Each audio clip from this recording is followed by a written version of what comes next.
So what's going on guys, Kids here, and welcome back to a brand new video. For today I will show you the new overpowered infinimist Necromancer build in Diablo 4. So at the start I will explain how to play this class. Then we will look into the best skills, Paragon setup, what gems and cage hearts are the best and most optimized. And then lastly I will show you what exact gear should you farm and use, so you would get the highest damage possible and much more. So if this sounds interesting to you, then let's get right into it.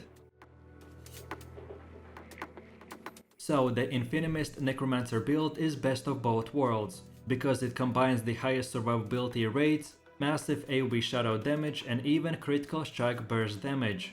This build and playstyle excels at high nightmare dungeon pushing, speed farming and leveling.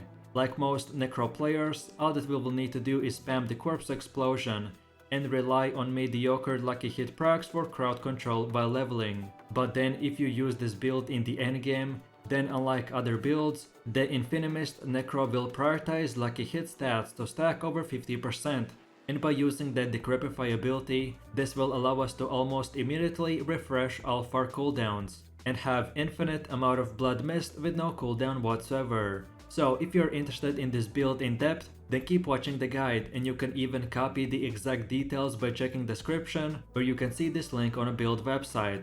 Overall, this build guide is split into two parts. The first part is a leveling build, so what you want to use to go from level 1 to 50. And then the second part is the full endgame build, which will require at least level 50. So with that said, let's move over to the leveling build. To start off from getting to level 3, we have to put 2 points into these two nodes. Then from level 4 to 7 we spend 4 more points in here. Then from level 8 to 15 we will get 8 more points, which we want to use by getting all of these nodes. Then from level 16 to 28 we will get 12 points, which we should spend by unlocking and upgrading all of these nodes. Then from level 29 to 35 you will get 6 more points. And then lastly from level 32 to 49 we will get 17 skill points, which we should spend on these specific nodes. And by the way, if I went too fast, then you're feel free to check out this video's description, where you can see this build on a website.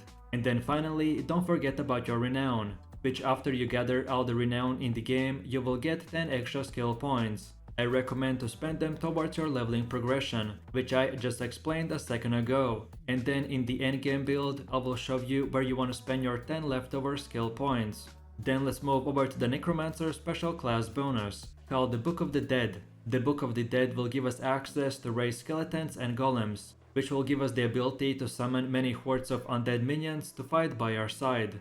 So for the leveling build, we want to go into the Skeletal Warriors Reapers and select the second upgrade. Then in Skeletal Mage's Cold, we select the first upgrade.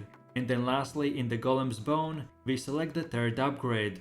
Then as far as gear goes, leveling up in Diablo 4 is similar to most other MMOs. So for the most part, this will mean that you have to constantly replace one rare item with a better one, all the way up to level 50. Generally for leveling, you want to have a two-handed sword, since they will give us implicit critical strike damage. And for the weapon stats, you want to preferably get a core skill damage, overpowered damage or damage to close enemies. Then as for your clothes, the armor pieces typically grant us defensive and utility stats, except gloves, which will offer us offense. So for your helmet, try to get intelligence, maximum life, resistance and cooldown reduction. Then for chest armor, get maximum life, total armor and damage reduction. Then for gloves, get blood surge ranks, attack speed, damage and intelligence. Then for pants, get corpse explosion ranks, maximum life, intelligence and damage reduction.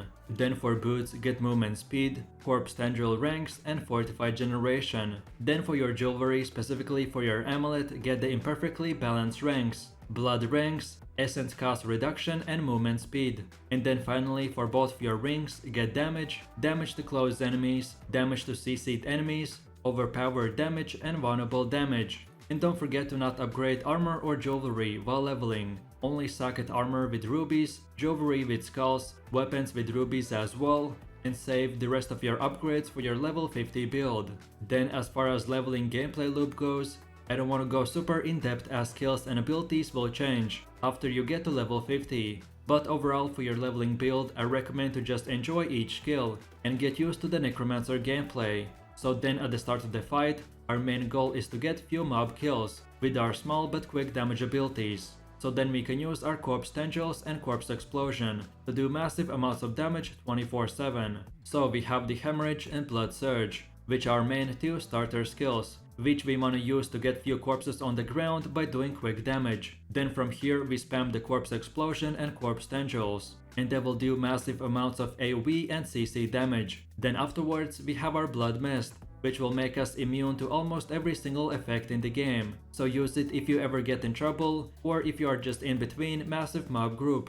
And then lastly we have the Raise Skeletal skill, which is a must-have skill on our skill bar, so we could summon our skeletal army, and we can summon a skeletal by just simply targeting and consuming a corpse, and it's that simple. This build is very simple and straightforward, and it will do massive amounts of damage without even trying. So now let's move over to the second part where I will show you your endgame Necromancer build and how it will look like. So by this point you should be familiar with the infinimist playstyle, then what gear stats you should look out for and etc. So as I did the most explaining at the start, so right now I will just show you the best setup that you wanna use, and I personally tested multiple setups and this one was the best one. So first of all, for your skills we wanna use the Reap, the Creepify, Corpse Explosion, Corpse Tendrils, Bone Storm and Blood Mist. And for your Book of the Dead, like we discussed in the leveling build, get this time the Skeletal Warriors Reapers, the third sacrifice upgrade. Then the second one, called the Skeletal Mage's Cold, get the third sacrifice upgrade. And then finally, for the last one, go into the Golem's Iron and select again the third sacrifice upgrade.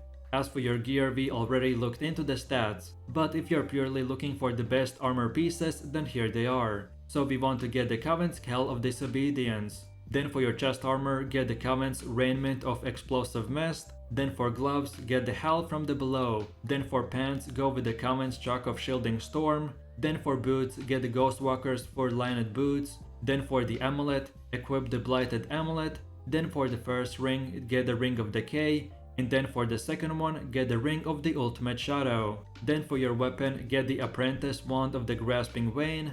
And for your offhand, get the Blood-Soaked Focus. Then for your gems, socket all weapons with the Amethyst and armor pieces with Topaz. Then for the first heart, get the Cage Heart of the Barber, because this will allow your dot damage to effectively critical strike the enemy by transforming it into a new damage source, which then applies in an AoE, which in result will drastically increase our overall clearing speed. Then for the second one, get the Cage Heart of the Decrepit Aura. This heart will maintain permanently our Decrepify aura, which will apply to monsters within a close range, without needing us even to use the skill itself. And then lastly, we want to get the Cage Heart of the Sacrilegious, because this will proc Corpse Tendrils once every 6 seconds on the closed corpses, without using our cooldown.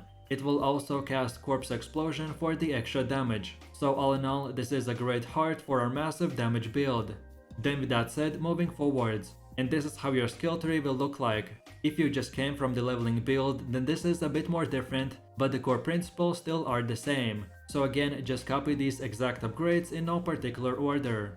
And by the way, don't forget to check this video's description to see this build on a website. And again, remember that by gathering all the renown in the game, you will get 10 extra skill points. And then finally, we have the Paragon system. So starting off, this is how your first 30 points should be spent. So we use the starting board, and for the glyph select Territorial. Then this is how it will look like at around 91 points. So we get the Wither board, and for the glyph select Darkness. Then this is how it will look like at around 133 points. So this time we select the Flesh Eater board and go with the Scourge glyph. Then afterwards at around 178 points, you want to select the Scent of the Dead board and equip the Control glyph. Then for one of the last ones, at around 194 points, we want to get the Bloodbath board and select the Exploit glyph.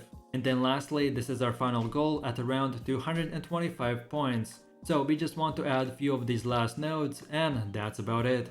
So with that said, let's take a closer look at each skill and the gameplay loop. So at the start of the fight, make sure you use the Decrepify skill, so you won't miss any CD reduction procs. Then follow that up with the Blood Mist, and this will generate corpses and apply shadow damage to our stacks. Then from now, we use the Corpse Tendrils to push all enemies into a single small area. And now we want to spam in between our skills the Corpse Explosion, and refresh the Decrepify every few seconds. Then as well, if we are fighting stronger enemies, We can even include the Bone Storm or Reap to get even more shutout damage procs and to keep up a steady stream of dead corpses on the ground. Our main goal with this build is to keep reapplying most of our skills, to keep reapplying stacks, and because of our 50% luck and CC control, we will be able to easily kill all of our enemies, with refreshing most of our skills back on 0 cooldown. So keep on spamming the infinite blood mist and corpse explosion and have fun.